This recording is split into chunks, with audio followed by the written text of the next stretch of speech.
Hello everyone, কেমন আছো সবাই? আশা করি সবাই অনেক ভালো আছে। তো এখন বাজে 7টা, সকাল সকাল উঠে পড়েছি পাপার জন্য। সর্বপ্রথম আমার কাজ হচ্ছে পাপার খাবার রেডি করা। তো আজকের ব্রেকফাস্টে হচ্ছে সুজি দেবো, ওকে সুজি দিয়ে আর মিষ্টি দিয়ে রান্না করে দেবো।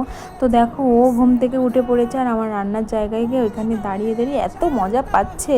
আর এই পাশে দেখো আমি রান্নার জন্য সব গুছাচ্ছিলাম। তো এইখানে আজকে রান্না হবে, ডিম আলুর ঝোল হবে। আর এই পাশে দেখো দুধ জ্বালাচ্ছিলাম, কারণ ভাই খেয়ে হচ্ছে স্কুলে যাবে।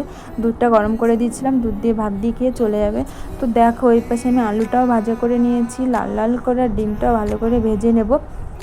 ঠিক আছে, আলুর ডিমের ঝোল হবে। আবার কালকে আমাদের নিরামিষ হবে, কারণ কালকে যাব লোকনাথ পুজো দিতে। আর এই পাশে দেখো সমস্ত মশলা আমি মিক্সচার ইয়ে করে নিয়েছি। আর এই পাশে দেখো লঙ্কা জিরের গুঁড়োটা পরে দেবোর জন্য ওটা রেখে দিয়েছি। তো দেখো আমার ফাইনালি ভাজা হয়ে গেছে ডিম আলুর ঝোল।